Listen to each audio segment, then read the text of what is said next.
ბატონო გიორგი, დავბრძანდით თქვენთვის განკუთვნილ ადგილას, ჩვენი სხდომა სწორედ ბატონი გიორგი ზერეკიძის მობრძანებით გაიხსნება. მე მინდა მსმენელს და მაყურებელს შევახსენო, რომ ჩვენი სხდომა გადაიცემა საქართველოს პარლამენტის ტელეარხით, საპარლამენტო ტელეარხით. მე მინდა ამ არხის თითოეულ თანამშრომელს დიდი მადლობა გადავუხადო ერთგული და მუდმივი მხარდაჭერისთვის ჩვენი კომისიის მუშაობისა.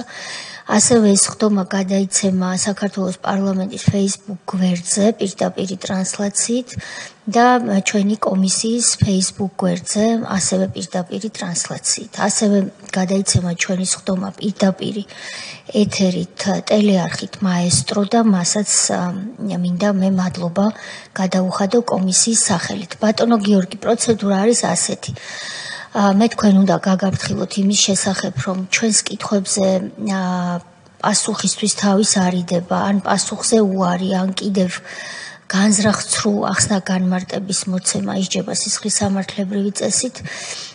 განზრახ-ცრუ ახსნა-განმარტებაში იგულისხმება განზრახ-ცრუ ფაქტების ტყუილი ინფორმაციის მოწოდება და თქვენ რომ ამის შესახებ მე გითხარით და თქვენ რომ მოისმინეთ და გაითვითცნობიერეთ, ამის დასტურად გთხოვთ ხელმოწერით და ადასტუროთ დასვათ თქვენი ხელმოწერა მოცემულ დოკუმენტზე. დიდი მადლობა. ბატონო გიორგი, თქვენ სამწუხაროდ ასე ვიტყვი, იმ დროს, როდესაც ჩვენ სახელმწიფოს სათავეში ედგა ნაციონალური მოძრაობის პოლიტიკური ხელისუფლება, სამწუხაროდ ქვეყანაში იმ დროს არ არსებობდა ალბათ ოჯახი, ვინც არ გიცნობდათ სამწუხაროდ. იმიტომ რომ თქვენი პირადი, როგორც ბავშვის, რამდენი წლის იყავით? 14 წლის ბავშვის ტრაგედია გადაიცემოდა ეთერით და მე პირადად მაშინ მქონდა შესაძლებლობა სამწუხაროდ, რომ ამ ტრაგედიისთვის მიმედევნებინა თვალი ადამიანის უფლებათა ევროპული სასამართლოდან, სადაც მუშაობდი სტრასბურგში მაშინ.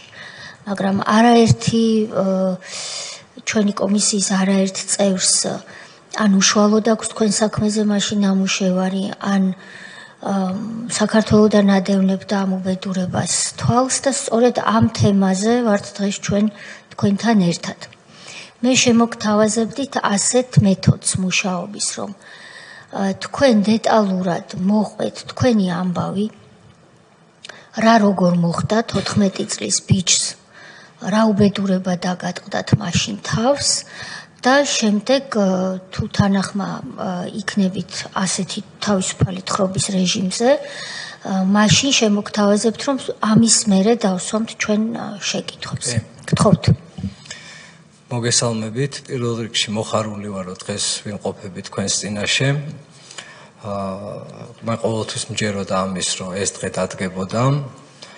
ვიღაცა შეიძლება დაგვიანებულად მოიჩვენოს, მაგრამ მე ვფიქრობ, რომ ყველაფერს თავის დრო აქვს და ეს დღეც დადგა.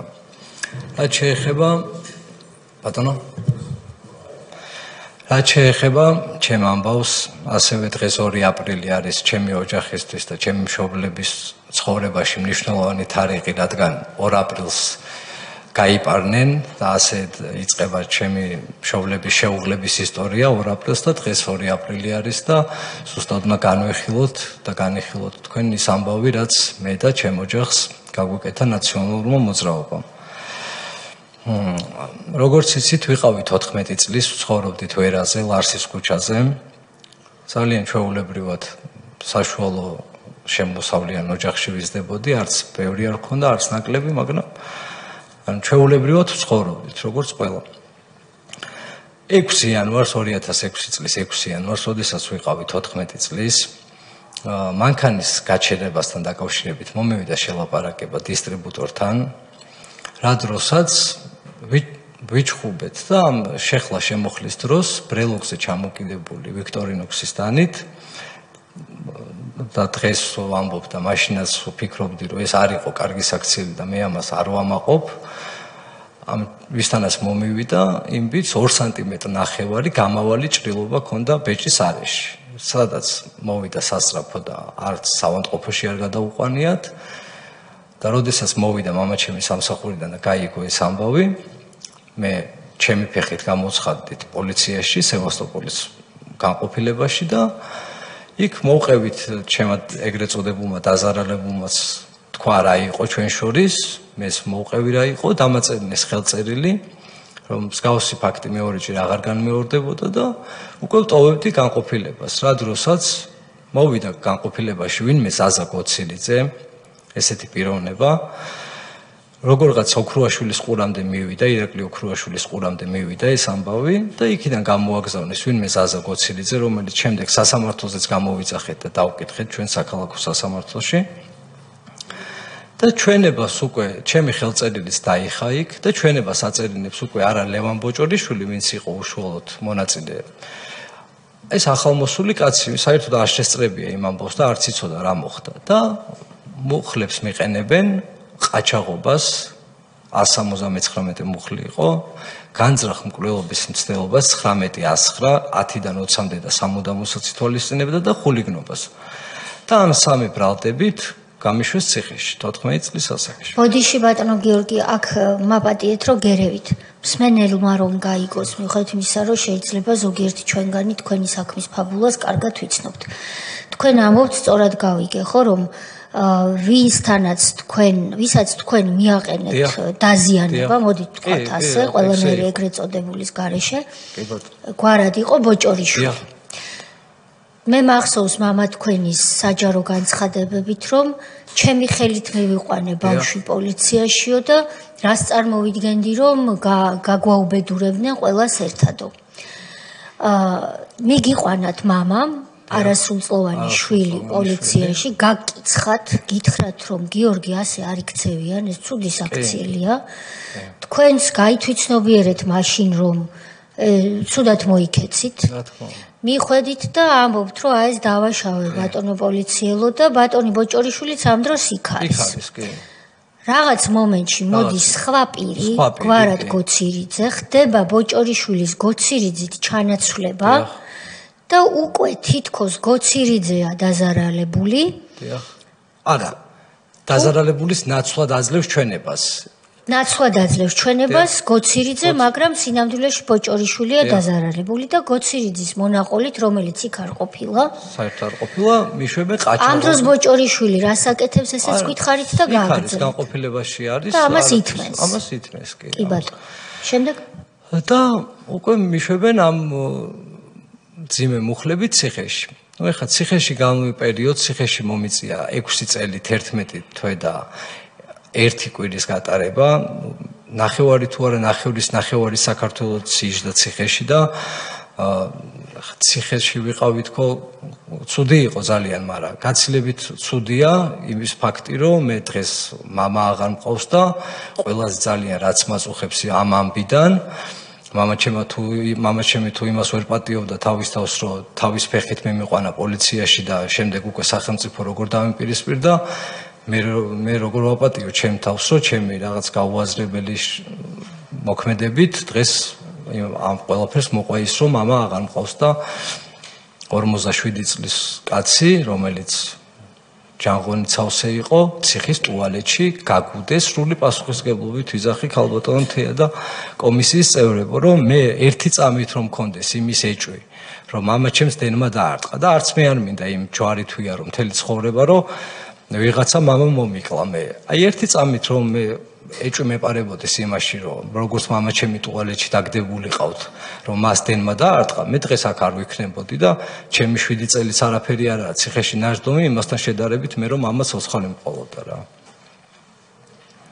მაგრამ აი გავასაჯაროოთ, ერთი ფოტო ამოვიღოთ საქმიდან, ხო დღემდე ძიებაშია საქმე და მესმის რთულია ციხეშია მომხდარი დანაშაული და რთულია, მაგრამ აი ერთი ფოტო ამოვიღოთ და ნახეთ თქვენს და ვაჩვენოთ საზოგადოებას და თუ ვინმეს კიდე კითხვა გაუჩნდება, რომ აქ შეიძლებოდა რამეს, რომ აი მართლა დენის დარტყმას ქონდეს ადგილი, ცხოვრებაში საჯაროდ კი არა, ხმას აღარ ამოვიღებ საერთოდ.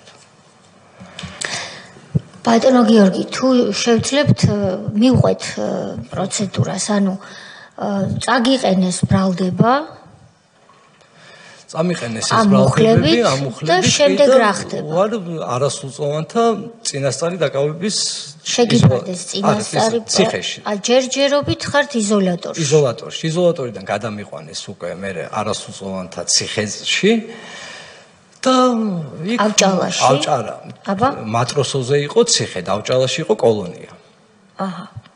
ჯერ ვარ ციხეში, სანამ მომისჯიან და ის რა ქვია, მე სასამართლოები მიმდის ამ დროს და აი ყველა სასამართლოზე გასვლის წინ ყოველთვის მქონდა იმედი, რომ აი ხა გამიშვებენ თქო, იმიტომ რომ რეალურად აი არაფერი არ იყო ისეთი მომხდარი, რაზეც 10 წელს მომისჯიდნენ და ამ ხელა ამბები დატრიალებოდა ჩემ თავს და საქალაქო სასამართლომ მომისაჯა 10 წელი, ყაჩაღობის ბრალდებაში გამამართლა, იმიტომ რომ აი საერთოდ ფულზე საუბარი არ ყოფილა. ეს ყაჩაღობაც იყო იმისთვის, რომ მაშინდელმა სასამართლომაც კი გაგამართლა პირველმა ინსტანცია ყაჩაღობის მხში სრულად გამამართლა.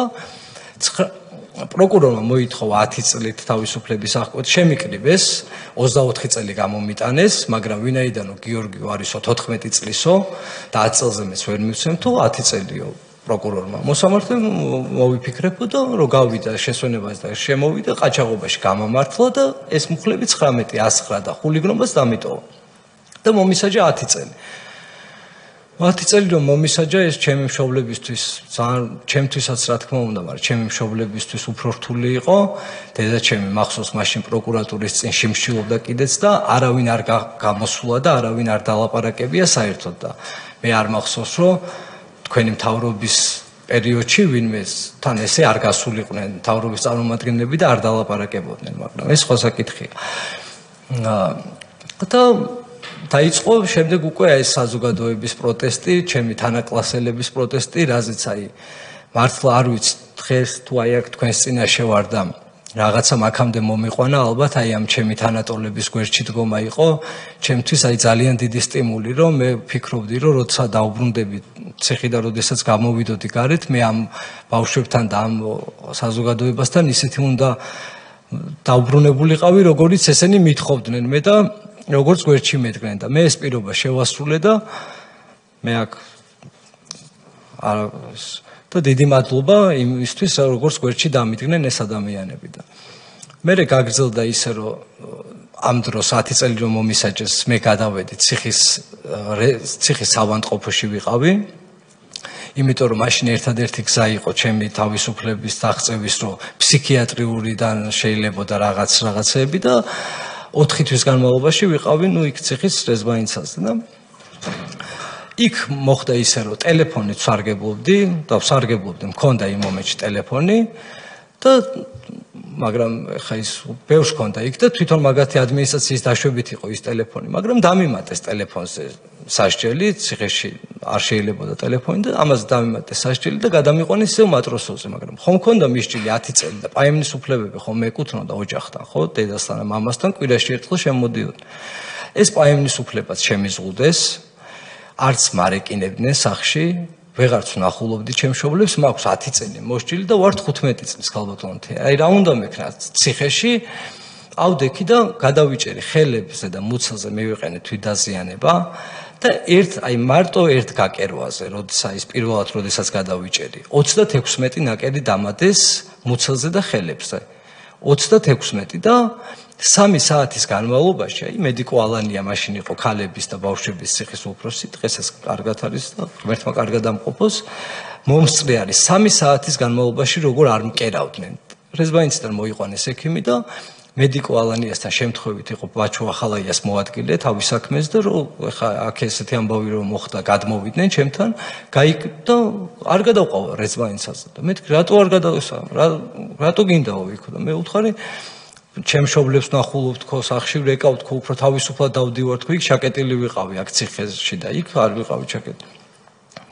არა არ გადაგიყვან თო აქ უნდა გაიკერო და საბოლოოდ ისე მოხდა რომ 3 საათის მერე გამიკერეს ეს ნაკერები და პაემნის უფლებას დაუშვეს.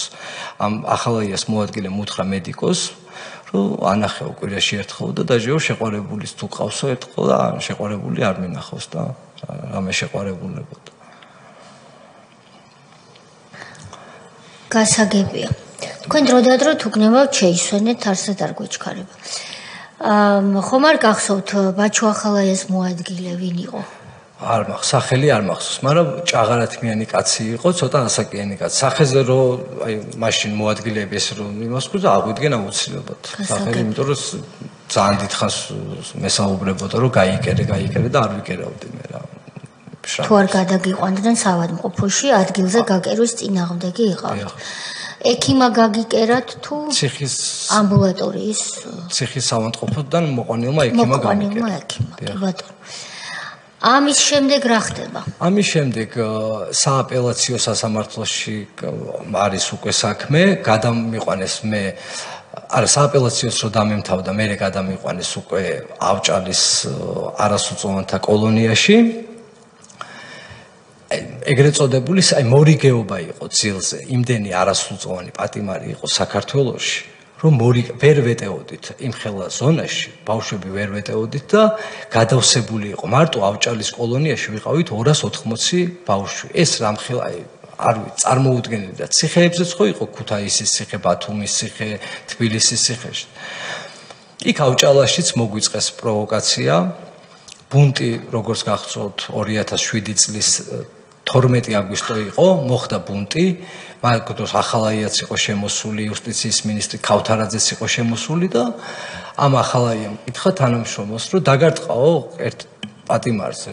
იმა და არა, არ დაურტყიაო და როგორ არ დაგარტყაო და თვითონ შემოსასვლელ კარებში თანამშრომლების თვალწინ დაარტყა ლაშა ტალახაძეს ახალაიამ და მე სამ პატიმარს დაუმატეს სასჯელი. ეს ტალახაძე თანამშრომელი, რომელმაც გაბედა იმის თქმა, სიმართლის თქმა, რომ არ დაუტყავს პატიმარსო, ბაჩო ახალაიამ იმ თანამშრომელს დაარტყა. და ბუნტის ორგანიზატორობაზე და ჯერ მეორე დღეს ხო შემოვიდა ეს წინა დღეს იყო სპეცრაზმი შემოსული და ვერ გაბედეს ზონაში შემოსვლა, იმიტომ რომ ბავშვებმა დავიწყეთ ყვირილი და ხმაური, ამაზე ვერ შემოვიდა სპეცრაზმი. და ბაჩო ახალაია იყო, მაგრამ იქით იყო, იმიტომ რომ ვერ მოდიოდა, იუსტიციის მინისტრი იყო და ეს გვესაუბრებოდა ქავთარაძე ბავშვებს და ეს ახალაია საერთოდ არ მოდიოდა ჩვენსკენ და მეორე დღეს რო გათენდა, დილის შემოწმება ჩავიარეთ ჩვეულებრივად და ცოტა ხანში კიდე ერთხელ უნდა ჩავატაროთ შემოწმება და სტადიონზე შეგვიყვანეს და 13 აგვისტო არის ზაფხული და შემოდის უცებ დიდი კარები იღება და მანქანები შემოდიან, სპეცრაზმი შემოდის და 120 ბავშვი გადაგვიყვანეს რუსთავის კრიჩში და ოღონდ სანამ გადაგვიყვანენ ეს რკინის მანქანები ხო არის ციხის მანქანა ხო არის რკინის და ეს სახურავი ხო გახურებული იყო და 6 მანქანა იყო ეზოში და ნელ-ნელა აყავდათ ეს ბავშვები რა და მე ბოლოსკენ ამიყვანეს უკვე აი მე და წავედით ეგრე იყო თითქმის და რო შევედი შიგნით აი ესე იყო ოფლი და ბავშვებს ფეხები ედგათ და აი საერთოდ აი ჰაერის კი არა აი ავიც გეგონებოდა დუშიდან გამოხდა. ეს 120 ასე ვთქვათ პატიმარი ბავშვი. რა პრინციპით აგარდა. აი იმათმა ბუნტი არ ყოფილა, იყო ხმაური უბრალოდ რომ არ შემოსულიყვნენ ყვირილი. და ამ იმით რომ ბუნტის ორგანიზატორობა იქ ხელის დარტყმაზეც დაუმატეს ერთ-ერთ პატიმარს და გადაგვიყვანეს კრიჩში. რუსთავის მეორის კრიჩში იქ ვიყავით ჩამწყდეულები 4 თვის განმავლობაში. დიდი პატიმრებისთვის ეგ იყო კარცერად განკუთვნილი, სადაც ჩვენ ვყავდით და ჩვენ 4 თვის განმავლობაში ვყავდით იქ. მე ისევ დაგვაბრუნეს ავჭალაში. მე ამ დროს უკვე 15-ის, 16-ის უკვე ნენო დროც გადის და 14 წლიდან ერთ-ერთ გამოსვლაში ლომაია ამბობს, რომ მე თურმე ჩემი მშობლებმა გადამიკეთეს ასაკი და ვარ 16-ის თუ 17 წლის, როცა მართლა 14 წლის ვიყავი და მაგასაც კი მაბრალებდნენ, რომ ვითომ მე არ ვიყავი 14 წლის. ერთი სათხოვარი მაქვს.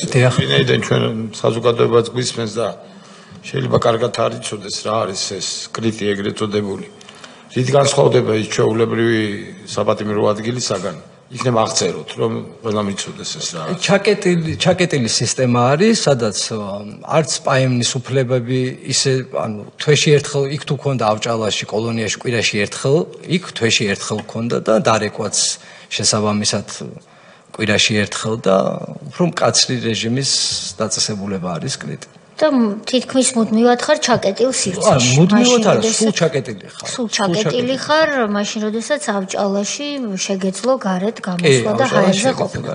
სწავლას რაც შეეხება ამაზეც როგორ ხარ? სწავლას რაც შეეხება, ეხლა გეტყვით ეგ ამბავიც როგორ იყო.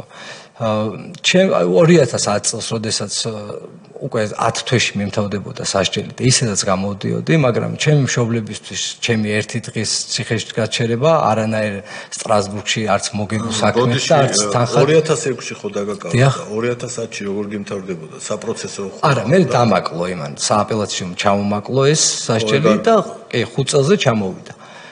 და რა აი სასამართლო პროცესებზე თქვენ რო ახსენეთ. დიახ, 10 წელი როცა მომისაჯეს, მე სააპელაციო დაზარალებული ერთი ვინც იყო? დიახ. ერთი გვარი რა გვარი?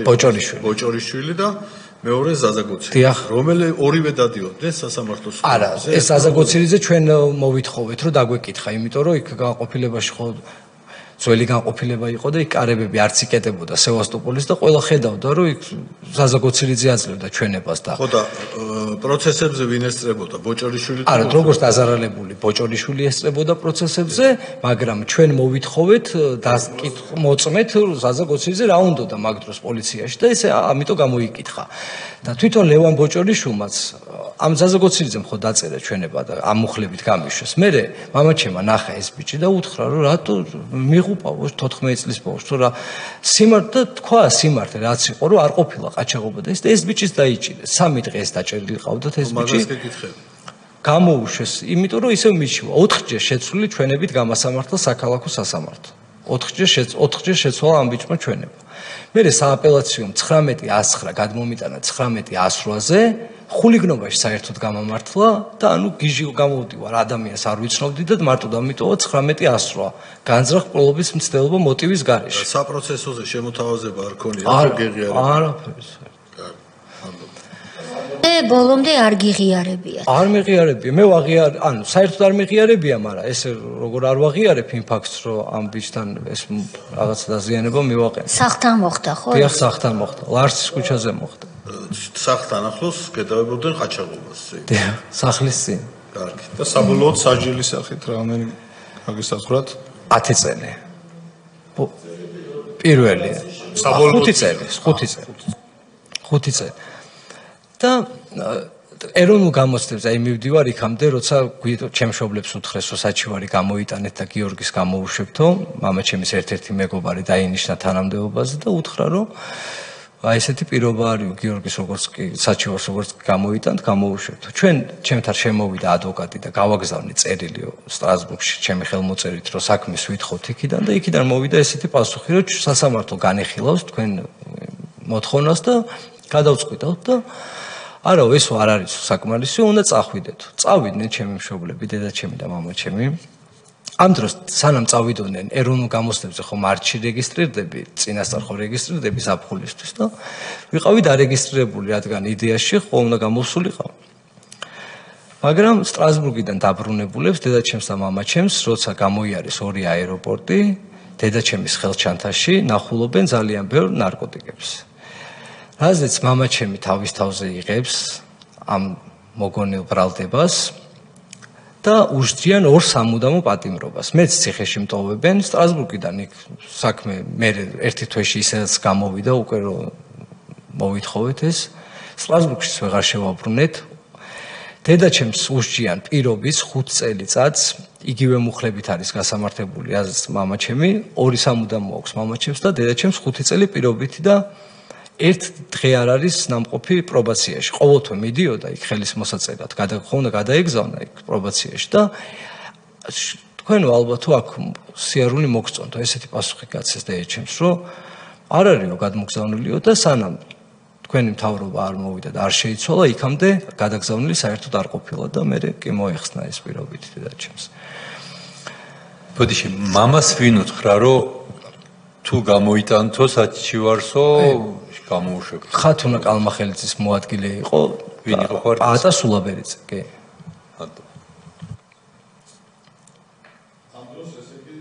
დეპარტამენტის ხელმძღვანელი არის ხათუნა კალმახელიძე. არა, სასჯელსულების მინისტრი არის ხათუნა კალმახელიძე.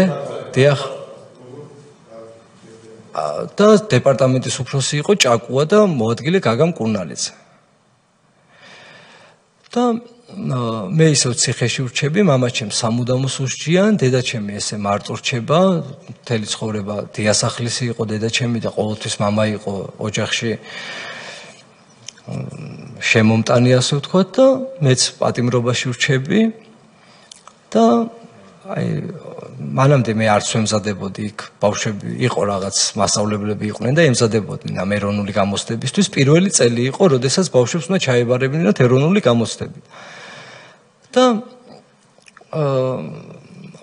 ერთ-ერთ ისე ვქვე პაემაზე როდესაც დედა შემოვიდა მითხრა რომ მამა დაჭერილმა მამამ თხოვა რომ გამოცდებზე გავსულიყავი მაინც და ჩამებარებინა და შეუსრულე ეს თხოვნა მამაჩემს და გავედი გამოცდაზე ერთი კვირა მოვემზადე მსგავსი ტესტებს ვაკეთებდი რაც გამოცდაზე უნდა შემხედროდა და აი მართლა არ ვიცი როგორ ჩავაბარე მაგრამ მადლობა ღმერთს ძალიან მინდოდა ჩამებარებინა საშუალო ქულები ავიღე ყველა გამოცდაში 4-ვე გამოცდაში და პირობა იყო ასეთი რომ ვინც ჩააბარებს ყველას გაუშვებთ და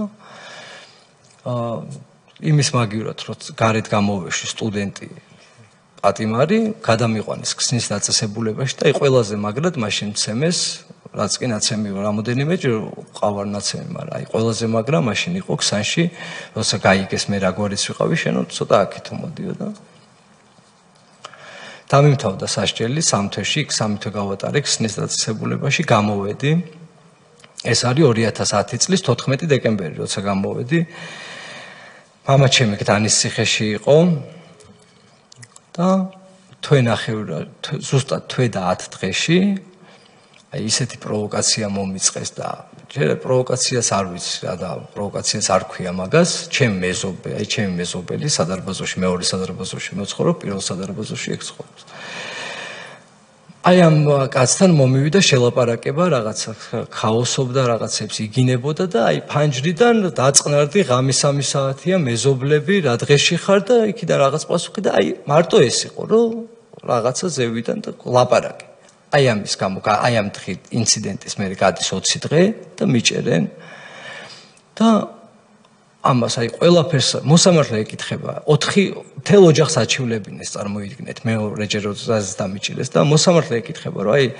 ესე რო ახასიათებთო გიორგისო რომ აი ეს განადგურება უნდა და ჩვენი ოჯახს აი რა დაგიშავოთ აი რა მიზეზი რა არისო რა ესე რატო არ ვიცი თუ აბა ბავშვობაშიო ჩემაშვილმა ველოსიპედის კი აჩუქაო და აი რა ველოსიპედის ჩუქებაზე კი არა თუ ერთი თეთრი ეჩუქებინოს და რა ერთი კამფეტი ფულზე ერთი კამფეტი ეჩუქებინოს იმას ჩემთვის ცხოვრებაში ეს იყო ნათქვამი უთხრეს რომ ესე გააკეთე ესეთ ჩვენებას დაწერთ და ხულიგნობის ბრალდები თითქოს იარაღი ჩავარტყის საერთოდ აი და მეორეჯერ უკვე მისჯიან 8 წელს 5 წელი ხო ვიჭიქი ციხეში გამოვედი და უკვე მისჯიან 8 წელს და შევდივარ ციხეში გდანის ციხეში ყავლაშვილი მყავდა კახა ადვოკატი და ამ კახამ მითხრა რომ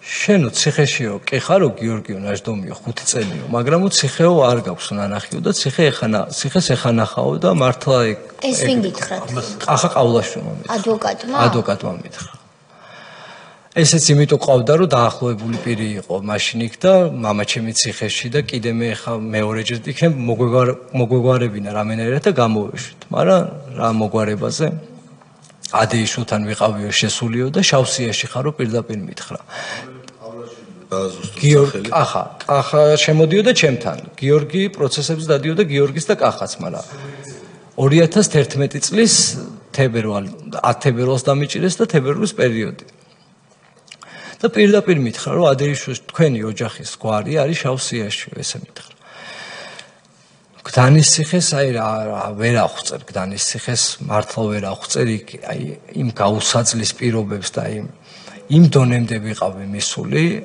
ხანახან რომ ახსენდება აი ზარავს ხომ ეს ფაქტი რომ როგორ გადავყლაპე 2 ცალი ლურსმანი ანუ აი რამ მდგომარეობაში ვიყავი რომ ესე სათითაოდ 2 ცალი და წყალი მივაყოლე ლურსმნები გადავყლაპე და მეგონა რომ ამტკივდებოდა და აი როგორ მეიქნა სადმე წამიყვანდნენ არ ამტკივდა ეს ლურსმნები და როცა ჩამოვიდა ოლეგი ფაცაცია და რა ხდება ოჯახ ხელები დაიწყე უკან რაღაცები მიყვირი შორიდან ციხის დირექტორის მოადგილე ხო და ეხლა გადაგიყვანოთ რეზვაინცაზეო და იქ არ აღმოჩნდეს რა გიქნა თუ წამოდი მეთქი წავიდეთ ხო კარანტინში ხალხი მიყურებდა როგორ დავშალე ეს წოდებული ტუალეტის ბაჩოკი და იმაზე მიმაგრებული ბურსმები როგორ გადავყლობენ კარანტინიდან ამიყვანეს ფუქსებში ერთი დღე გამაჩერეს ფუქსებში არც ექიმი არ მინახავს არავინ არ მინახავს საერთოდ და მეორე დღეს კაბინეტში მეძახიან ესა ფაცაცია და გოგა ბუთლიაშვილი რომელიც იყო მოადგილე ოლეგი იყო ფაცაცია რეჟიმის უფროს ეს იყო უკვე მეორეჯერ ჩაწევა ჩემი კარანტინში მანამდე ერთი კვირა ვიყავი კარანტინში არა ფუქსებში ვიყავი ერთი კვირა აი ღია ფუქსები რომელიც არის ხო იცით დასაჯდომიც რო არ არის საერთოდ დასაჯდომით ერთი კვირის განმავლობაში ვიყავი მან პირველ ჩაყვანაზე კარანტინში სრულიად უმიზესოდ საერთოდ უმიზესოდ და მეორეჯერ ჩაყვანაზე უკვე ორ დღეში დაბადების დღე მოდიოდა ჩემი და დედაჩემი ამანაც ვერ შემომიგზავნიდა კარანტინში და მაგრა ინერვიულებდა და უკვე აი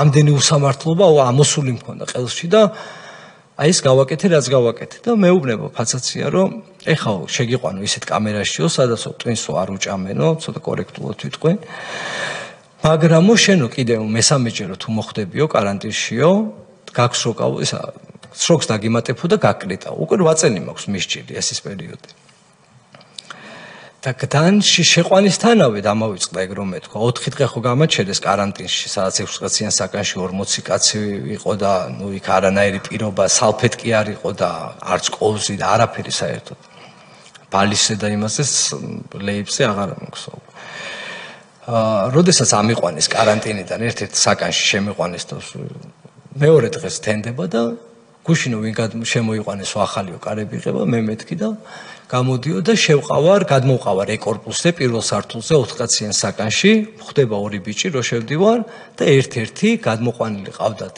ციხის ავადმყოფოდან ტუბერკულიოზიანი პატიმარი რომელსაც ეგრეთ წოდებული კავერნა ქონდა გახსნილი და იყო გადამდები ეგეთ აი ციხეში შესვლისთანავე каранტინი 4 დღე каранტინი 1 დღე ისეთი დაბილი ვიყავი ეგრევე დავიძინე საკანში რო ავედი და გავი და ის ჭახაჭუხის ხმაზე ეგრევე გამეხვიცა და რო ჩამოვედი გამოდიო შენ და ეგრევე შემიყვანეს ტუბერკულიოზიან პატიმართან რო დაავადებულიყავი მე ამაზე მეთქი შენს რაღაცა თქვი მე ვიტყვი და თქვათ რომ გადამდები ხარ და ეს ვიქტორ ყაჭეიშვილი იყო უსაფრთხოება და აქ ეგრე არ არისო სადაც ჩვენ შეგიყვანთო ეგრე უნდა იყო მაგრამ ერთი კვირა გამაჩერეს მაგასთან ერთად მაინც და მე გადამიყვანეს სხვა საკანში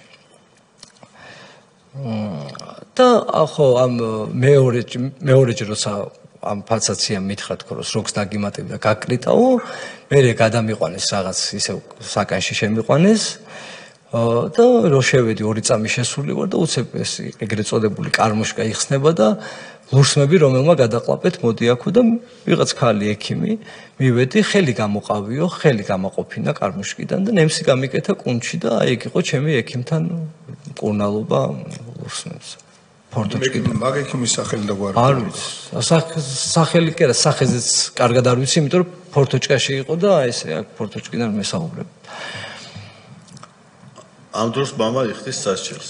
ამ დროს мама იხდის სასჯელს, აი მაგას ვამბობდი, ეხა ის აგვისტოს თვე, აი ივლისი იყო თქო, რო ჩამიყვანეს და 1 აგვისტოს მე მაქვს დაბადების დღე.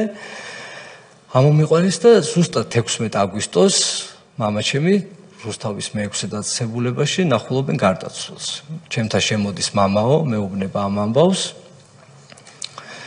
მე როგორც კი გავდივარ, აი შეიძლება მიზეზი არ ვიცი, მაგრამ მე როგორც კი გავედი, мама ჩემის ამბავი როგორც კი უნდა ეთქვა იმას, რა ქვია, მამაოს, საკანში რო დაუბრუნდი, ერთი პატიმარი გაყვანილი ყავდათ უკვე ჩემგან და ყოველთვის სადაც მე ვიჯექი, რომელ საკანშიც ადმინისტრაციასთან შეკრული 1 და 2 პატიმარი სულ იყო და ერთ კაცს ვკითხე, რომ მეთქი შენ რო იძახი რომ არავინ არ ვაკითხავ, სად გაყავხარ მეთქი რომ გაყავხარ თქო და შენზე მეკითხებიანო, რომ რას ლაპარაკობსო პოლიტიკაზეო. იამეტრევოს თუ ახსენებსო, აი იამეტრეველისგან რა უნდათ, ბუტას დედასგან რა უნდათ, რომ მაგას თუ ახსენებსო, მაგის ახალ და გვარს.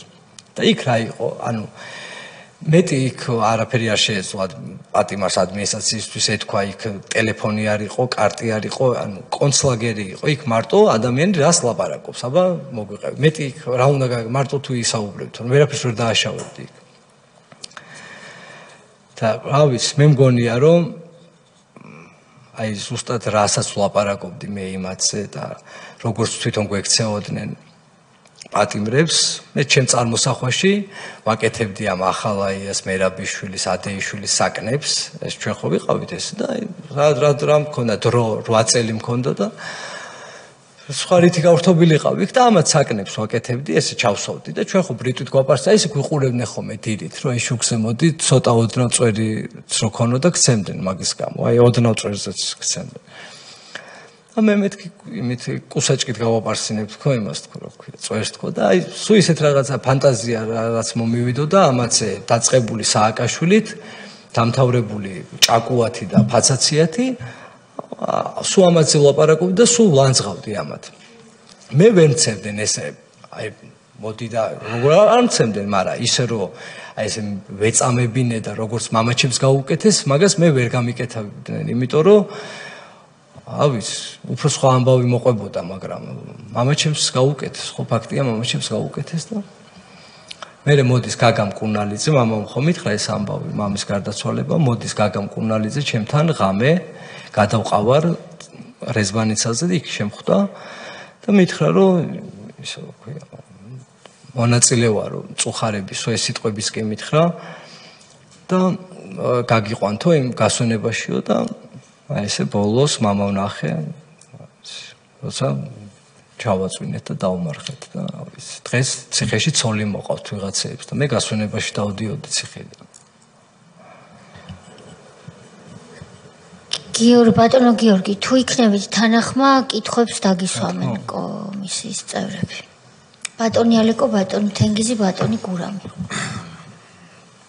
გიორგი, შენ შეგადაშიგ დავაზუსტე თქვენი თხრობის დროს და იცი რა მინდა გკითხოთ, 14 წლის იყავით, კარგი გავიგეთ ეს რა უბედურებას დაგმართეს, მაგრამ რატო გერჩოდნენ თქვენ, რატო აი კითხვა არსებობს თქვენი ოჯახი სამიზნე? გეტყვით. ეგ კითხვა არსებობს, ბევრს აქვს ეს კითხვა, მეც მიფიქრია ამაზე და ერთი პასუხი არის ის, რომ იწყებოდა ნულოვანი ტოლერანტობა, ეს არის 2006 წელი და ყველა სფეროში, როგორც შემდეგ გამოჩნდა ნაციონალურ მოძრაობამ, სამაგალითოდ ყველა დასაჯა. და ჩემი ამბავიც მე არ ვიქნებოდი და იქნებოდა სხვა ვინმე. ჩემი ამბავიც უნდათ სამაგალითოდ და სკოლებში ეუბნებოდნენ ბავშვებს შენ გამოხვალ ზერეკიწეო. ამაზე ქალბატონი მაია ცირამოა, ფსიქოლოგია, ბავშვთა ფსიქოლოგია, მას აქვს დაწერილი ჟურნალში ინტერვიუს დროს, რომ სკოლებში არის წევლა, რომ შენ გამოხვალ ზერეკიძე, ეგრე თუ მოიქცევი, შენ ზერეკიძეს დაიმსგავსები და აი ამიტომ მე არ ვიქნებოდი და იქნებოდა სხვა ვიღაც, რომ სამაგალითოდ დავესაჯე. ნულოვანი ტოლერანტობის პოლიტიკის გასატარებლად ჭირდებოდათ ეს ამბავი. დიახ. ნეტავ ვივამეთში მყოფი ჩვენი მუმია თუ უყურებს აი ამ თქვენს მონოლოგს თუ უსმენს, რა საინტერესოა? მე ვალდებულება მაქვს რომ არ უნდა ავღელდე ამ თანამდებობაზე რომ დამნიშნეს კომისიის თავმჯდომარედ, მაგრამ ერთხელ მაქვს ალბათ უფლება რომ ასე მიმართო მას. თუ არა და იქნებ ჩართოს და მოგისმინოთ. ბატონი ალეკო სვამდა კითხვებს და გავაწყვეტინე მე მგონი. ბატონო თენგიზ. მე მინდა ის დეტალი უფრო ნათლად მოყოთრა და ნათელი იყოს ეს მამა თქვენისა და დედა თქვენის დაკავების ამბავი. ესე იგი სტრასბურგიდან წამოვიდნენ, სასამართლოში იყვნენ. კი, ეგ ადვოკატიც ყავდა და გაიარეს კონსულტაცია, რომ საქმის გამოიარეს ორი აეროპორტი, ანუ ფრანკფურტის და ფრანკფურტის მოფრინდავდა, ხო? ანუ ჩამოვიდნენ და აეროპორტში ვეხდება დაკავება. აეროპორტში ვეხდება დაკავება, კი. ესე იგი, თავის შვილის საქმეზე არიან წასულები. ადამიანის უფლებათა ევროპულ სასამართლოში წასული და განსაკუთრებული დიდი ოდენობის ნარკოტიკი მოაქვს იქიდან ამას ამბობ. ჩემს როგორი მამაც ის იყო, ხო? აი ამას მინდა საზოგადოება მიაქციოს ყურადღება. დედმამა არის წასული სტრასბურგში თავისი შვილის პატიმრობის საკითხის გასარკვევად და სიმართლის საძიებლად. იქიდან მოდიან გამოიარეს ორი აეროპორტი და აეროპორტის აქეთ მაინც დაეკავებინათ სადღაც 5-6 კილომეტრი რომ შუაში მისწევენ რო ეთქვა. ეს ორი აეროპორტი გამორულ ხალხს იჭერენ აკავებენ აეროპორტში. აი ეს არის აი უსაშინლესი დეტალი და აი სტრასბურგის სასამართლოდან მოდიოდნენ და მოქონდათ განსაკუთრებით დიდი ოდენობით ნარკოტიკი. აი ამას რო ადამიანს დააბრალებ, ან ფანტაზიაც აღარ ყოფილი და თუ რა იყო, აი წარმოუდგენელი თემაა. აი მე ვიტყვი თუ შეიძლება ეს იყო ის პერიოდი 2010 წლის 16 აგვისტოს მოხდა მამაჩემის ამბავი. ეს არის პერიოდი 2011 წლის ბოდიშით. ეს არის ის პერიოდი, როცა ნაციონალურ მოძრაობას 26 მაისის დარბეული აქვს. უკვე მანამდე ბიძინა ივანიშვილს არ ქონდა პოლიტიკაში გაცხადებული შემოსვლა და აი გონიათ რომ 2011 წლის ზაფხული. გონიათ რომ ჩვენ ვართ და ჩვენ ვართ. აი გინების გამო ადამიანებს კლავდნენ ციხეში, გინების გამო. ეს ჩემი ამბავი გახმაურდა ესე და ჩემი ამბავი გაიგო საზოგადოებამ, თორემ ძალიან ბევრი ამბავი არის, შეიძლება ჩემზე უარესებიც კი, რაც გაუკეთებიათ იქ და უბრალოდ არ ვიცით ჩვენ და ვერ გავიკეთ ეს ამბავი. გეთანხმებით, ჩვენ სწორედ ბატონ სოზართან გუშინ საუბრობდით ერთ საქმეზე, რომელიც იმ დროს არ გახმაურებულა და ჩვენ გვაქვს სურვილი, რომ ხვალ ეს საქმე მოვისმინოთ. არ გახმაურებულა, იმიტომ რომ ასე გადაწყვიტეს მაშინ თავად მსხვერპლებმა, რომ არ ესაუბრათ ამაზე, თუმცა თქვენ არ იფიქროთ, რომ არ ისაუბრეს და გადარჩნენ. ისაუბრებდი, არ ისაუბრებდი. ხვედრი იყო ერთნაირად მკაცრი. ბატონი გურამისჯერია და შემდეგ ბატონი სოზარი. დიახ, გამარჯობათ. ესე იგი, პირველი კითხვა რაც მაქვს ეს არის, რომ მამა თქვენზე ისაუბრეთ თქვენ. ის საშინელება რაც მოხდა და დაკავების შემდგომ თქვენ თავს გასაგებია, თუმცა იქაც ერთი კითხვა მაინც მექნება, რაც მოხდა, მაგრამ მამა თქვენთან დაკავშირებით ეს თქვენ ახსენეთ, რომ ის მოკლეს. და მიზეზი გარდა იმისა, რომ ზოგადი მიზეზი რომ რაღაც საჩვენებლად დაესაჯათ რაღაც ახალგაზრდა თუ ოჯახი, ეს გასაგებია, მაგრამ მაგალითად ჩვენ არ ყავდნენ ადამიანები, ვინც ქონებასთან დაკავშირებით ქონათ პრობლემა, გადაფორმება არ გადაფორმებასთან და მერე აწამებდნენ თუ არ გადააფორმებ, თქვათ აქ მოგივა ასე შემდგომ, ან სხვა რაღაცა მიზეზთან დაკავშირებით, ან პოლიტიკურ განსხვავებულებასთან დაკავშირებით, აი თქვენი აზრით, მამა თქვენთან ესეთი ამაზრზენის შედეგი რატო დადგა, ანუ სიკვდილს გულისხმობ, რატო დადგა? გეტყვით.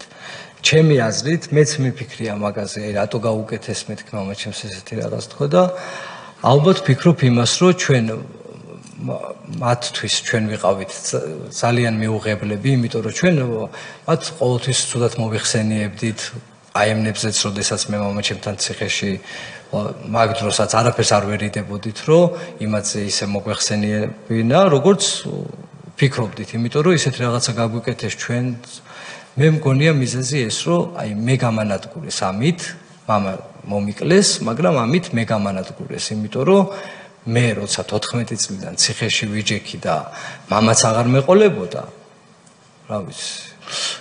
აი, გასაგებია და მთავრობა რო არ შეცვლილიყო ბოდიშით. დიახ. მთავრობა რო არ შეცვლილიყო 2012 წელს და ბატონი ბიძინა ივანიშვილი რო არ მოსულიყო. აი, არჩვილი არ მეყოლებოდა, ვერც უნივერსიტეტს ვერ დავამთავრებდი, ვერც ვიმუშავებდი დღეს და საერთოდ ვერ ვიცხოვრობდი. თუ იქნებოდი ცოცხალი იმ შემთხვევაში. ხო, არ ვიქნებოდი ცოცხალი. წინ 6 წლიანი 2 წელი ხო ვიჯექი მეორე სასჯელსაც და წინ კიდე 6 წელი მქონდა მისჯილი. ანუ 14 წლიდან ვიждდებოდი 27 წელს გამოვიდოდი და 13 წელი დაждდომი მექნებოდა ციხეში და მე რაღა უნდა გამეკეთებინა საერთოდ. გასაგები, აი თქვენ ახსენეთ 14 წლის როცა იყავით ეს ამბავი შეგემთხვათ, პოლიციაში დაგაწერინა სახსნა განმარტება და უკვე პრაქტიკულად მოდიოდით. და ახსენეთ, რომ როგორღაც მივიდა ეს ამბავი ოქროაშვილის ყურამდე და შემდგომ უკვე ვიღაც პიროვნება მოდის, რომელიც ატრიალებს მთლიანად ამ საქმეს. და აი თქვენი ან მაშინ ან იმის მერე თუ გაანალიზეთ და რამე ინფორმაცია გაქვთ, რას ნიშნავს ოქროაშვილამდე მივიდა ეს და თქვა რომ ეს ახალგაზრდა და მოდით სამაგალითოდ დავსაჯოთ თუ ხო არა გაქვთ რამე ესე. ეს დაზარალებული მუშაობდა არტ ჯგუფის დისტრიბუციაში. ეს იყო ბატონი ქიბარ ხალვაშის და მაშინ რამოდენიმეჯერ თურმე მანამდე ყოფილა შემთხვევა, რომ ეს თვითონ არტ ჯგუფი დაუყაჩაღებიათ, მანამდე ვერავინ ვერ დაუჭერიათ. და უცებ შევეჩეხე მე და მოდი ეს ძველი ყაჩაღობები კი არა, მაგრამ ვითომ ესეც ეს ყაჩაღობაში გაატარისა და ხა ძნელი მისახვედრი არ არის, როგორ საიდან მივიდა ირაკლი ოქროაშვილამდე. და დაამძიმეს აქედან გამომდინარე. კი ბატონო, აი ბატონმა თია მახსენა სააკაშვილი და დარწმუნებული ვარ თუ არ უყურებს ალბათ ეტყვიან რომ მოისმინოს ეს კომისიის ხდომა და მისი ვიდეო ჩანაწერებიც არსებობს. დღესაც არსებობს სააკაშვილის ვიდეო ჩანაწერი, რომელიც ამბობს რომ თვითონ ამბობს რომ აი ჩვენ დავნიშნეთ ბაჩო ახალაია იქ ციხეების უფროსად და მან ამ მეთოდით პირდაპირ სიტყვას ამბობს ამ მეთოდით ცემით დაამყარა წესრიგი. ნუ ერე განმარტებებს აკეთებს ცემა ნიშნავს იმას რომ საზოგადოებას არ ეხებაო და ასე შემდგომ. ანუ თითქოს საზოგადოების ნაწილი არ იყო ეხა ეს ხალხი ვინც ისხდა პატიმრები. ანუ ამით იმის თქმა გვინდა რომ ჩვენი კომისიის მიზანი პირველ რიგში რა თქმა უნდა არის ის რომ ამ ხალხს მოусმინოთ და საზოგადოებამ კიდევ ერთხელ ნახოს რასთან ქონდა საქმე, მაგრამ ამავდროულად მტკიცებულებების მოძიებაც, სადაც ერთ-ერთი არის ზუსტად ეს, რასაც ეხა ბატონი გიორგი ამბობს და ის ხალხი ვინც მოვიდნენ და მოვლენ პირდაპირ ამტკიცებს ეს ადამიანი, ყოფილი პრეზიდენტი, მაშინ პრეზიდენტი რო იყო, როცა ამბობს რომ პრაქტიკულად აღიარებს იმას, რასაც აქ ვისმენთ, აი ამ კოშმარებს. რომ დიახ დაინიშნა იქ ბაჩო ახალაია და მან ცემით დაამყარა წესრიგი იქ ციხეებში. აი ეს არის ის რეალობა და იმ ხალხის გასაგონად, ვინც დღეს კიდე ბედავს იმას და ხმას იღებს რომ აი მაშინდელი რეჟიმს თურმე აბრალებდნენ და თურმე არ იცოდა სააკაშვილმა რა ხდებოდა ციხეებში, როცა თვითონ აღიარებს ამას. მადლობა. აი მამაჩემის გარდაცვალებას კიდე ერთი ფაქტი უძღოდა წინ, სანამ ეს ფაქტი მოხდებოდა, ერთი კვირით ადრე მამაჩემი მოწამლეს რუსთავის მე-6-ში და გადაიყვანეს ციხის ავადმყოფოში და დღეს ვესაუბრე მაშინ ვინც დახვდა იქ ციხის ავადმყოფოში ერთ-ერთ თანამშრომლს, ეს ჩვენი ოჯახის ახლობელი არის ეს კაცი და მე როდესაც გადამეყვანეს პატარა რო ვიყავი რეზბაინცაზე, მამაჩემი შემოვიდა ამასთან ერთად. ამ ზაზა აბრამიძე არის ესეთი კაცი, რომელიც ციხის რეზბაინცაზე მუშაობდა.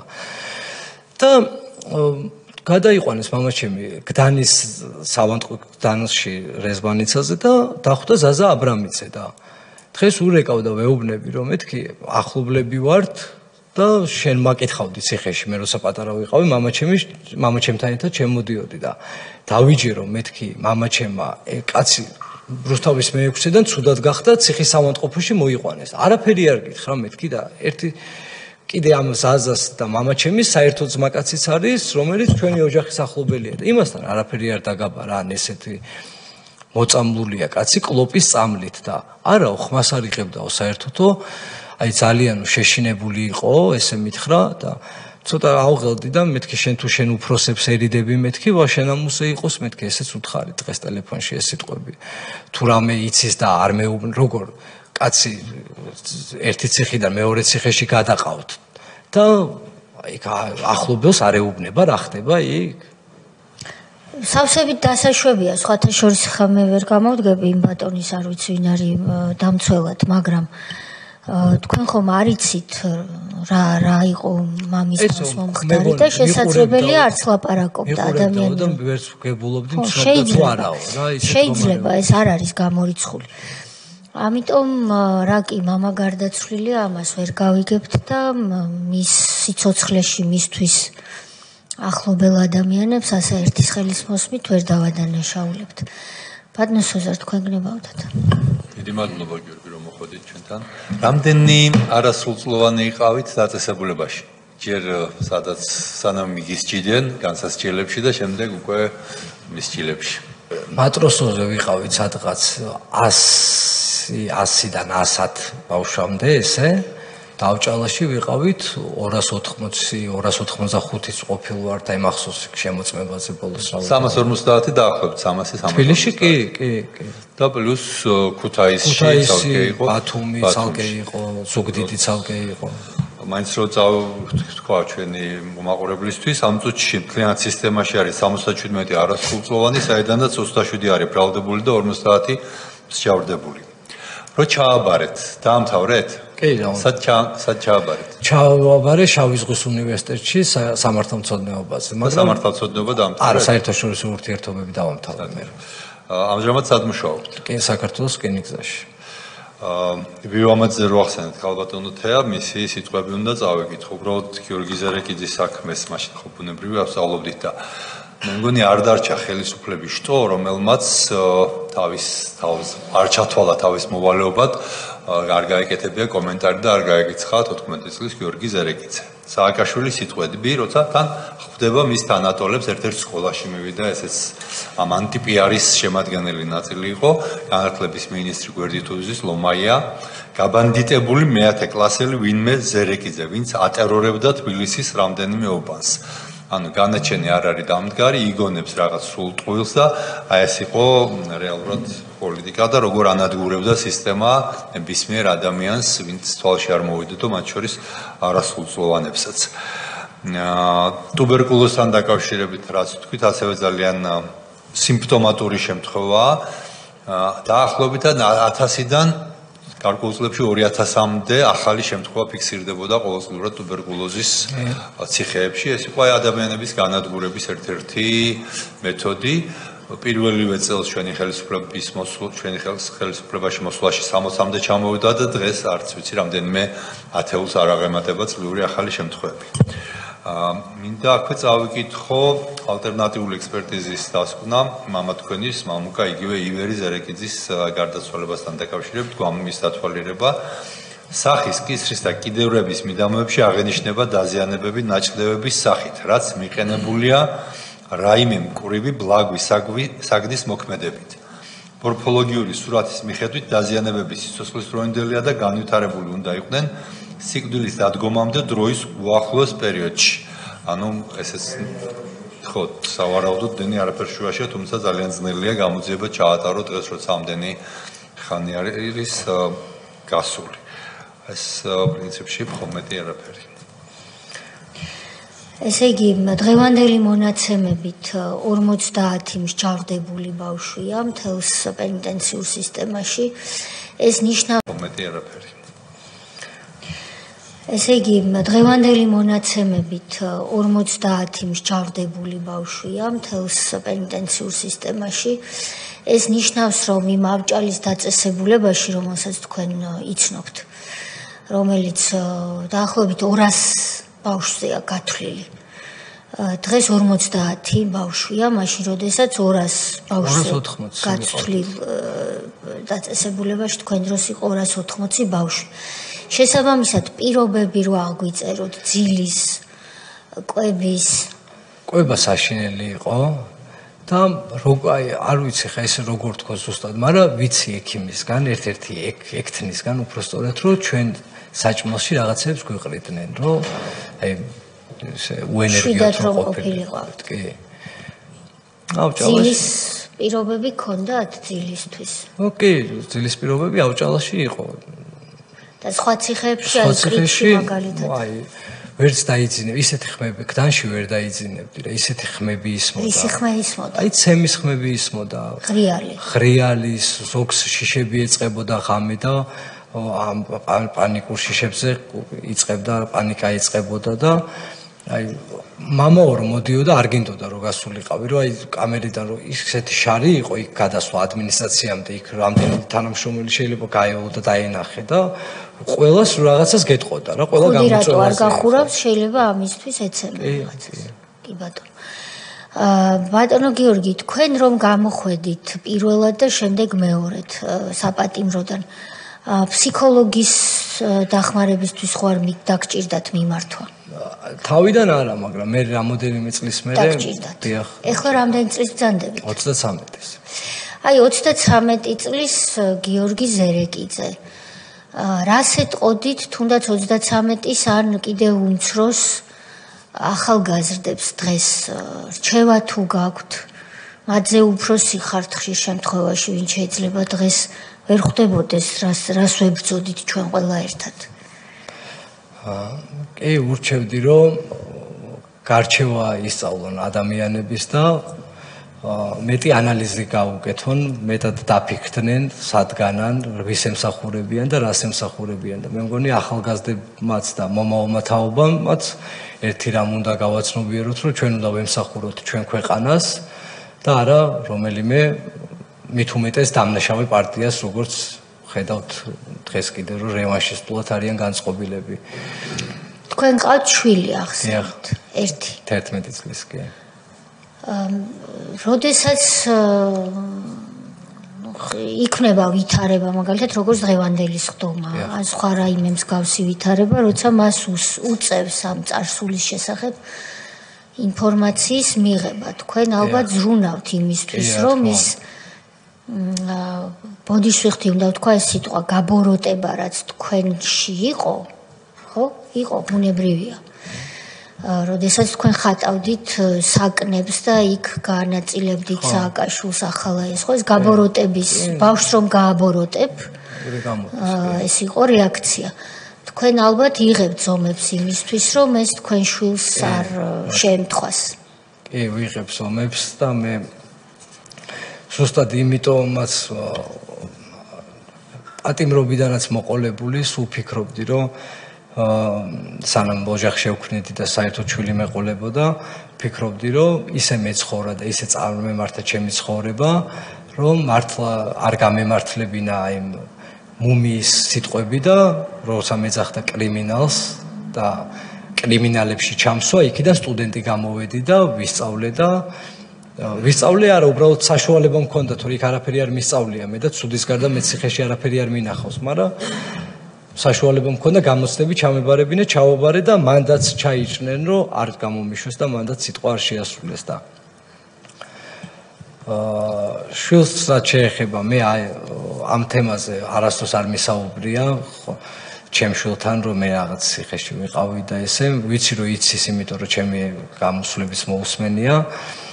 არ ვიცი ამაზე როგორ უნდა დაველაპარაკო, მაგრამ აი ზუსტად დღეს იმიტომ ვარ გახარებული, რომ ამ საქმეს და ძალიან ბევრ საქმეს მიეცემა სამართლებრივი შეფასება და ჩემ შვილს უთქვამ სკოლაში, რომ ისო იმის შვილია და მეო ბაბუა ნაციონალობა მომიკლესო და მე უთხარი სანდროს მაშინვე, რომ იმის შვილი ჯერ არაფერ შუაში არ არის და შვილი მშობლის დანაშაულზე პასუხს არასდროს არ აგებს და მე კიდე აი ეს პროცესი ზუსტად გამოიწვევს იმას, რომ ყველაფერს დაერქმევა თავის სახელი და რაღაცა ერთ ფურცლ ამ ჩვენ ტრაგედიას წარსულში დავტოვებთ და გადავშლით ახალ ფურცლს მეც ჩემი შვილიც და მე ჩემ შვილს აი აქედანაც მინდა უთხრა და არ გავსდი ამ აგრესიაში და იმ განცდით რომ მაგას ბაბუა არ ეხება სანდროს და არ შეეხება არასდროს და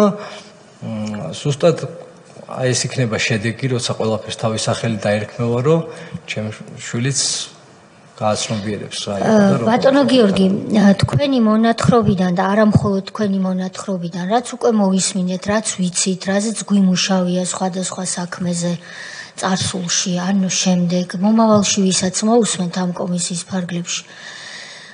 ეს ყველაფერი ადასტურებს იმას, რომ ჩვენ მართლები ვართ, ასე მგონია, როდესაც ნულოვანი ტოლერანტობა გვაქვს გამოცხადებული და კიდევ უფრო მაღალ ხარისხში უნდა ვიყვანოთ ეს ნაციონალურ მოძრაობასთან მიმართებაში, იმიტომ რომ მიხეილ სააკაშვილი ადამიანურ პირობებში იმყოფება დღეს, მაგრამ იმყოფება იქ, სადაც არის მისი ადგილი და ეს მან უნდა იცოდეს. სწორედ საქართველოს პარლამენტიდან მოსმენილი სიტყვები, სადაც ის 2003 წელს შემოვარდა ვარდით ხელში და ქვეყანა საბოლოოდ გადაიყვანა განვითარების სწორი გზიდან. რაც შეეხება მომავალ თაობას, მე მრჩევლად რა თქმა უნდა არ გამოგადგებით, მაგრამ ჩემი აზრია, რომ ახალგაზრდა თაობა, მათ შორის ჩვენმა შვილებმა, ყველაფერი უნდა იცოდნენ, დასამალი არაფერი არ უნდა იყოს, ამისთვისაც არის ჩვენი კომისია შექმნილი, რაც არ უნდა მტკივნეული იყოს, მათ უნდა იცოდნენ, რა თქმა უნდა, ყველაფრის ცოდნას თავისი ასაკი აქვს, ძალიან მტკივნეული რაც არის ის ადრეულ ასაკში არ ითქმის და არ გაიგება, მაგრამ ყველაფერი მათ უნდა იცოდნენ, ისე რომ არ გახდნენ აგრესიულები, მაგრამ ჰქონდეთ ანალიზის უნარი და ეს უნარი ჩვენ მათ უნდა გავუმახვილოთ, იმიტომ რომ ჩვენ ყოველთვის არ ვიქნებით იქ, სადაც ვართ, უფრო მეტიც გულისხმობ თანამდებობებს, უფრო მეტიც ჩვენ ყოველთვის არ ვიქნებით იქ, სადაც ყველანი ვართ, დედამიწაზე და ის რაც დარჩება მერე არის ძალიან მნიშვნელოვანი და ის მომავალი თაობა, რომელიც ზოგი დეპუტატი გახდება, ზოგი მინისტრი, ზოგიც კერძო სექტორში ისახელებს თავს ზოგი აკადემიურ სივრცეში, მათ უნდა იცოდნენ რა არის დაუშვებელი, რომ ჩვენს ქვეყანას ღმერთმა დაუფაროს მომავალში კიდევ ერთი სააკაშვილი ხელისუფლებაში და მკურნალიძეები, ახალაიები, კალმახელიძეები, ფაცაციები, მუხაძე და ასე შემდეგ, თუმცა ამ გვარების მატარებელ ღირსეულ ხალხს ბოდიშს უხდით, იმიტომ რომ გვარში ერთი გამოერევა ხოლმე და შემდეგ მთელ გვარს ცხებს ჩირკს. მე ერთი კითხვა მაქვს და თუ სხვა კითხვები არ იქნება, თქვენ თუ გნებავთ მერე ბოლოს თქვით და ამით დაგემშვიდობებით დღეს. როდესაც თქვენმა მშობლებმა გადაწყვიტეს სტრასბურგში წასვლა. ეს გადაწყვეტილება თვითონ მიიღეს თუ ვინმე მურჩია?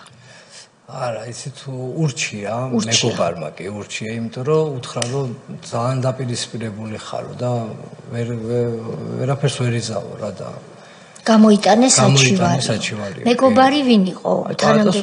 თანამდებობის პირმა ურჩია. კალმახელიძის, ესე იგი თქვენ ხართ ციხეში, თქვენს მშობლებს ციხეების მინისტრის ასე ვლაპარაკობ, რომ ზოგმა სასჯელახსულების სამინისტრო რაც არის, შეიძლება არ იცოდეს. ციხეების მინისტრის ქალბატონი ხათუნა კალმახელიძის, რომელიც კარგ სიზამს აქ თუ მობრძანდება ერთ დღეს, ქალბატონი ხათუნა კალმახელიძის დროს ბავშვებს აწამებდნენ ციხეში და ეს იყო პირველი ქალი მინისტრი სასჯელახსულების და საინტერესოა დღეს ის რას ფიქრობს ამ ყველაფერზე. ძალიან ადვილია თქვა რომ მე არ მართავდი და ბაჩო ახალაი არ მაძლევდა საშუალებას თუ ჭაკუა იმ დროს ჭაკუა იყო ბოლოს. და ესე იგი ხათუნა კალმახელიძე ციხეების უფროსი მას ყავს მოადგილე რომელიც თქვენ ოჯახთან ნაცნობობით არის დაკავშირებული და თქვენს მშობლებს ურჩევს სტრასბურგში ჩასვლას რომ გამოიტანონ საჩივარი იქნებ შვილი გადაარჩინონ. ახლა მე აქ მინდა საზოგადოებას განვუმარტო ერთი რამ რომ სტრასბურგის სასამართლოში არ არსებობს როგორც ასეთი მოქალაქეების მისაღები. იმიტომ რომ სტრასბურგის სასამართლოში პროცედურა არის მხოლოდ წერილობითი. წერილების გაცვლა გამოცვლით ხდება პროცედურა. მოქალაქეებისთვის ამიტომ მოქალაქეებისთვის აი როგორც პარლამენტშია, სამინისტროებშია, ხომ? მისაღებიც არ არსებობს, იმიტომ რომ მოქალაქე იქ არ უნდა მოხვდეს. მაგრამ როდესაც მოქალაქე მაინც მოდის, წელიწადში შეიძლება 3-ჯერ მოხდეს, 10-ჯერ მოხდეს ასეთი რამ, დაცვის ოფიცერი, რომელიც შენობას იცავს, იქვე გამოუყოფს დასაჯდომს, სახელდახელოდო რომ იტყვიან და ეუბნება რომ ვერავის ვერ შეხვდებით, იმიტომ რომ პროცედურა წერილობითია, თანამშრომელს პრინციპში არც აქვს უფლება გამოვიდეს მოქალაქესთან, იმიტომ რომ პროცედურაში უწერია რეგლამენტში, რომ პროცედურა წერილობითია და ეუბნება რომ იქ ჩასულ მოქალაქეს ეუბნება დაწერე რა გინდა. ანუ ისევ მივდივართ წერასთან. იმდენად პროცედურა წერილობითია. შესაბამისად, თქვენი მშობლები იქ რომ ჩამოვძანდნენ მათ ვერავინ ვერ შეხვდებოდა. შეხვდა ჩვენი წარმომადგენელი. წარმომადგენელი საელჩოსი, მაგრამ მე ვსაუბრობ სასამართლოს, ვერ შეხვდებოდა. ეხლა ეს თქვენ ვერ გეცოდინებოდათ იმ დროს, თქვენ პირადად, მშობლებმაც ალბათ არ იცოდნენ, მაგრამ ეს ნამდვილად იცოდა ხელისუფლებაში მყოფმა თანამდებობის პირებმა და ამიტომ გკითხეთ. ვინ ურჩია? ირკვევა რომ ურჩია ხელისუფლების წარმომადგენელმა და მე თითქმის დარწმუნებული ვარ რომ ეს იყო განზრახ თავიდანვე ისინი გაუშვეს თითქოს და შვილის გადასარჩენად წერილის გამოსატანად დაგეგმილი იყო ის რომ უკანა გზაზე უნდა მოხდარიყო ის რაც მოხდა. როდესაც წყვილი ცოლქმარი გამოივლის ყველა აეროპორტს ბატონმა თენგიზმა ამას აბსოლუტურად ლეგიტიმურად ხაზი გაუსვა. ყველა უცხო ქვეყნის აეროპორტს, შემოწმებას, ყველანაირი ტიპის და მოვა საზღვარზე და იქ ხდება უბედურება, ეს რა თქმა უნდა იწვევს ძალიან სერიოზულ კითხვებს. მე რა თქმა უნდა მოგცემთ სიტყვას რომ თქვენი შემაჯამებელი რაც გაქვთ ბრძანოთ და რა თქმა უნდა ამ საქმეს როგორც ერთ-ერთ პირველს ნულოვანი ტოლერანტობის მსხვერპლისა თქვენ იქნებით ამ დასკვნაში ერთ-ერთი, რომ მომავალში ეს აღარ განმეორდეს. კიდევ ერთხელ ძალიან დიდი მადლობა, რომ თქვენს წინაშე ვარ და ჩემი საქმის განხილვა მოხდა, ასე ვთქვათ. და მე დიდი იმედი მაქვს, რომ მართლა ყველაფერს დაერქმევა თავის სახელი და მე არანაირი არც არასდროს არ მქონია, რომ აი ამ ჩემი ამ ამბით რაიმე პოლიტიკური დივიდენდი მიმეღო, არაფერი. ჩემი ყველა გამოსვლაც მხოლოდ ერთს ემსახურება, როგორც მამა ჩემმა შემომწირა თავის მთელი ცხოვრება და ყველაფერი ეცადა იმისთვის, რომ მე ციხიდან დავეხსენი, მეც ყველაფერი გავაკეთო იმისთვის, რომ როგორც რაც გაუკეთეს მამა ჩემს, ამას ნათელი მოეფინოს და რაღაც წარსულში რაღაც დამთავრდეს მართლა ამით. კი, გამოვედი რაღაც, მაგრამ სულ მაფიქრდება, ხო, ეს არ არსებობს წამი, რო არ მახსოვდეს ეს ამბავი და რო ამაზე რო არ მეფიქრებოდეს და კარგი იქნება თუ ამას მიეცემა სამართლებრივი შეფასება და კი ბატონო, თქვენ შვილს სანდრო ქვია, თუ ალექსანდრე ქვია და სანდროს ეძახა. მაშინ ბატონ სანდროს მივმართოთ საქართველოს პარლამენტიდან, ვუსურვოთ მას, რომ ძალიან ძლიერი დამოუკიდებელი საქართველოს ბედნიერი და ჯანმრთელი მოქალაქე გაზრდილი იყოს, წარმატებული და ვუთხრათ მას, რომ მას ყავს ძალიან კარგი მამა, რომელმაც ძალიან ბევრ ამას 14 წლის ასაკში და ადრეულ ასაკში გაუძლო და მან უნდა, რა თქმა უნდა, აქედან მიიღოს გაკვეთილიც, თუ როგორ უნდა იყო მოწესრიგებული, როგორ არ უნდა მით უმეტეს როცა გყავს დამნაშავე ხელისუფლება და იმ დროს დამნაშავე ხელისუფლება იყო, როგორ უნდა იყო ფრთხილად ცხოვრებაში და სწავლას დაუთმო უფრო მეტი დრო. წარმატებებს გისურვებთ თქვენ შვილთან და ოჯახთან ერთად. დიდი მადლობა, რომ მობრძანდით. ბატონ სანდროს მოკითხვა გადაეცით. ნახვამდის. ჩვენ ვაგრძელებთ ჩვენს ხდომას. დღეს მეორე პირი, ვინც არის ჩვენთან სტუმრად ახსნა განმარტების მოსაცემად, გახლავთ